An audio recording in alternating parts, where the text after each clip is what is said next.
Good afternoon, fellow Plexers. Today, or early this morning and today, I had two different comments on my YouTube channel, both about naming for Plex and Emby and Jellyfin. So someone suggested that certain naming was the best to use with a source ID for both Jellyfin and Plex. And I wanted to point out what was actually compliant in all three media server centers. And then someone else basically asked that question, how to name so it can match in both Plex, Jellyfin, and Emby. And it's kind of a loaded question, so we'll start with Plex. Someplace here we have, should have found it first, the source ID information. And obviously it was above where I was looking. Right here, source ID. It needs to be in curly braces for Plex, and it can either be the IMD-TT database number or the TMDB-database number in curly braces. Now, before we switch to Emby naming and Jellyfin naming, I do want to stress this. Oftentimes, a media server becomes addictive, and the server owner decides to enter the arena of automation with a trash guides install. While Plex says we can use either IMDb or TMDB as a source ID, I think you should use FileBot right off the bat with my custom expressions to name movies with the TMDB source ID and not the IMDb source ID. Because if you get down the road into the automation things with a trash guides install, Radar will bring new movies in, but Radar only uses TMDB. And you can set up a naming scheme in Radar very similar to my custom FileBot expression. So only TMDB is a source ID, no matter what the media server software is. And the same is true with a TV series, an episode. Only use the TVDB source ID because Sonar, the automation for the trash guides for episodes, only uses the TVDB source ID. In Plex, you can use TMDB or TVDB source ID, and a Plex series libraries pulls episode ordering by default from TVDB. So any of my FileBot or naming videos, I always stress a new Plex server owner should immediately switch to TVDB episode ordering for a new TV show library and only name from the TVDB and not TMDB. I have over 1,000 series in my main TV show library, and I might have 5 that were not listed at TVDB but were listed at TMDB. Those 5 were named with a different FileBot expression to the movie database, and when they scanned in incorrectly, I manually changed just at that show level back to TMDB episode ordering, refresh metadata, and they came in fine. So that's a big caveat. If you think you might grow large enough to add automation, stick with those source IDs, TMDB for movies and TVDB for episodes, right from the start. So let's go to Emby's moving naming guide. You'll see they do have the same source ID convention that Plex has, but they have other ones too. Well, I'm sorry, I clicked the wrong one. This is Plex's compliant source ID. This looks very similar with an equal sign. That will not work. This looks very similar in the same curly braces, but it adds ID to TMDB. That will not work. And it won't work with the ID and the equal sign. Surprisingly, switching curly braces to brackets will work as long as it's got the dash. Switching to brackets and the equal sign will not work. Using the correct dash but adding the ID, that won't work. And this definitely won't work with the ID and the equal signs. And I can prove all that to you. And I can prove that if you add this incorrectly, it's going to be a false positive. You'll think it's doing something in Plex where it's not doing anything at all, because the movie is being matched simply by the correct name and year formatted the way it should be. So these are all legal in Emby. Jellyfin doesn't tell us much besides giving us this example, but everything that's legal in Emby should work in Jellyfin too. So you should be able to use any of these if you know for sure there's not a circumstance that will ever arise in the future that will make you switch to Plex server. But if you can't guarantee that and you build up a big library collection and you're using non-compliant Plex naming and then have to switch, my friend, you have a lot of work to do to get your long-established media collection into Plex. I just wouldn't do that. I would use the common denominator. This is officially correct. This will work. It's not official though. But I would use this, and I've got too many videos on FileBot. It makes it easy. And I think I could easily share my custom expression from Sonar to show you how to name episodes just like my FileBot expression. I don't run Radar, but if you've got my Sonar expression, you can use that in Radar to get the similar results. Okay, so now let's go on to the test. I'm going to show you that this is an impossible to match movie.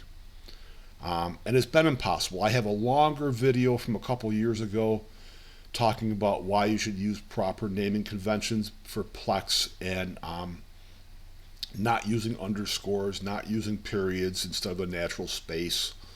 So we'll use this as our little canary in a coal mine with Plex server. Again, it doesn't matter. Follow any of these if you're never going to switch to Plex, and you can guarantee that. But if you want something that all three media servers will scan in on the first try, that's what we're all about here. Okay, so I have a test server running on my Synology NAS, all public domain media, and we're going to copy in some dummy files. These are the same file for both movies. Just 15 seconds of me saying something that I've made different copies of to use as dummy files to demonstrate naming techniques in Plex server. So, simple name. This will work with Plex for the majority of the movies you add. Let's see what happens if we add it to this test library. This is set up to scan automatically, and this is one of only a few movies that I'm aware of that will not scan in properly with basic normal folder structure and file name structure, and it's not an easy one, almost impossible to use fixed match or to match. You might get successful putting the TT database number in from IMDb, but it's much easier just to name it with a proper source ID. So let's pull that out. And while you don't need to use the Plex dance much anymore, between each test I'm going to run the Plex dance, which is scanning the library after the media is removed, which happened automatically, and then emptying the trash for the library, then going to the settings to troubleshooting and clean the bundles. That resets Plex as if the movie was never added incorrectly. Alright, so let's do what I know won't work before we do what I know that will work, okay? And those are switching to the ID in the source ID and using the equal sign. So let me get my cheat sheet. That will work, but we'll adjust that. This is going to demonstrate the placebo effect.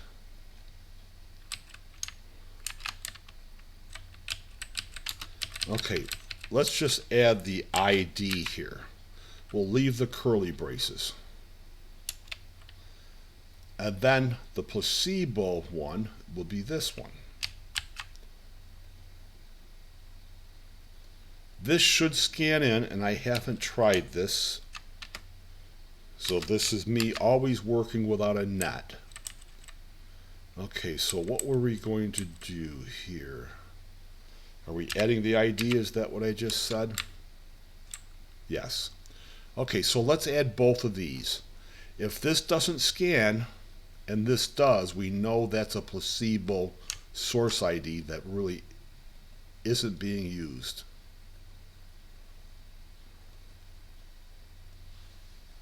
Fingers crossed.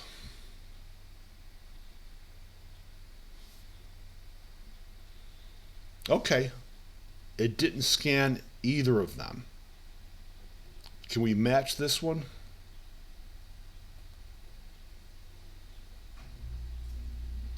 Yes, we can match that one. We're not going to.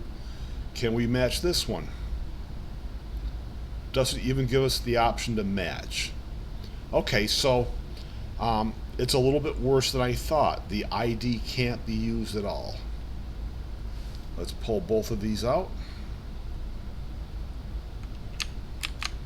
Let's go reset Plex. It'll scan automatically. We'll empty trash.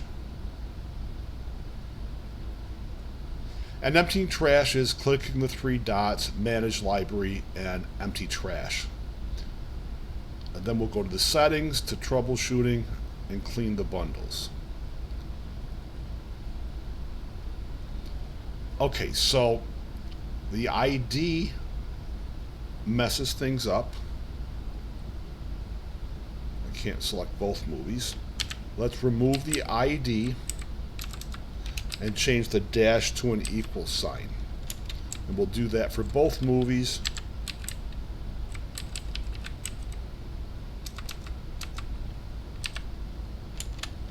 And see if my placebo effect is still null and void.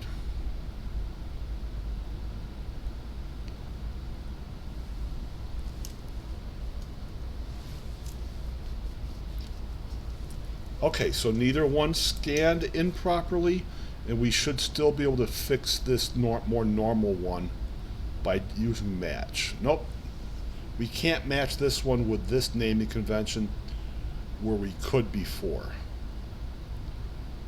And again, we won't be able to fix this one either with a match option. Okay, let's remove them both.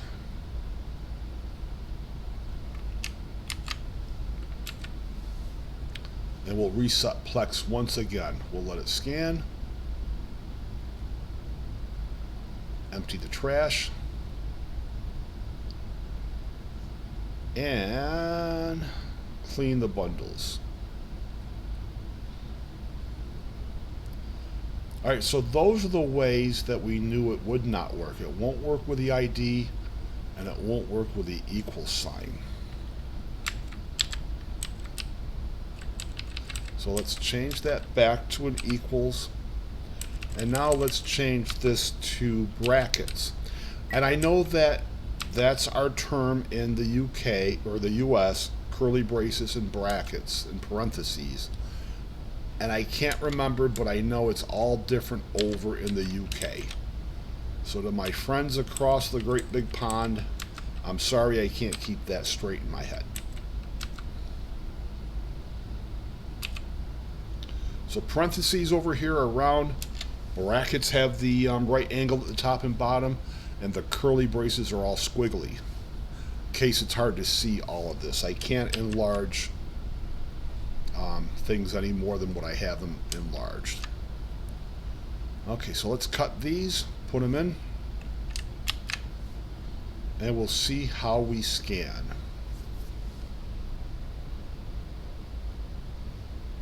Okay, they both scan in perfectly well. So I think the only last test is to use the proper Plex option. So let's get these out and get reset, and then we'll talk about that before adding them in with the structure from Plex's support articles.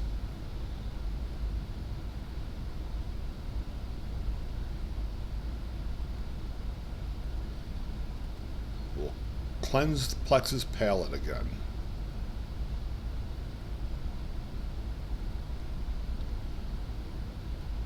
Okay, so I've already talked about this, but let's just drive this point home. Motion detected. So right now I know the brackets will work as long as it's a dash separating TMDB from the database number. That's not listed at Plex as a valid source ID. So I would continue to use this, and again, search my channel for my latest FileBot video. Shows you my custom expressions. And before we do the final test, this is my expression in action. Just adds a source ID, all proper like, and then it adds the source ID again to the movie file name. The space dash space is versioning. You'll find that in Plex's versioning article if you're doing like a 720p, a 1080p, and a 4K version. Those movies will all scan in under one poster, and then you can play which version you want. So the space dash space is a convention for naming, and I just put extra information into brackets. A Plex TV show library tells us, the support article tells us to put things we don't want Plex to scan in brackets. So I have media characteristics, the resolution, how it's encoded, the number of audio channels, and how the audio is encoded. Let's show another example. 1080p encoded via H.264, stereo audio with the AAC codec for audio. My FileBot expressions will handle external SRT subtitles, but you do have to prep the raw files to add either SDH or force just before SRT, so FileBot will distinguish those. FileBot will add the language code all by itself. Okay, so that's what it looks like. Let's fix these up properly.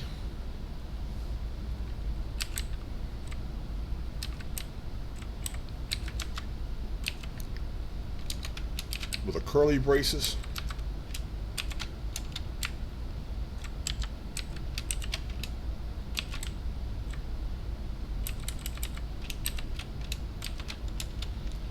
Now let's add them back in. Formatted the same way all my other media is formatted. And Plex is just going to scan this on the first try. I assume that a Jellyfin or Emby server will scan exactly the same way, but you can try it if you're running Jellyfin alongside Plex or Emby alongside Plex, or either one separately. This is my way of trying to tell you this is good insurance if you're starting a new Emby or Jellyfin server, in case you want to move to Plex or in case you have to move to Plex. It's so much nicer to have media scan in without having to futz with it and make it work and fix match it and all that jazz. It will save you a lot of time in the long run, and FileBot is $6 a year, and I think it's like $30 for a lifetime. The developer has helped me refine my expressions. It's worth much more than $6 a year. I think I paid for it for 3 or 4 years before getting a lifetime license, and I kind of feel guilty about that. I should have just kept paying him $6 a year so he'd make more money off of me. That is how valuable FileBot is. And again, with the automation, if you ever get into that, you want to use TMDB for your movies, not IMDb, not TVDB, which is optional for Jellyfin and Emby. And with series, you want to start from day one, naming from TVDB and changing the default episode ordering for your library to TVDB also, and that will enable you to fold in the automated sonar into the same library. Okay, thanks for watching, and happy Plexing.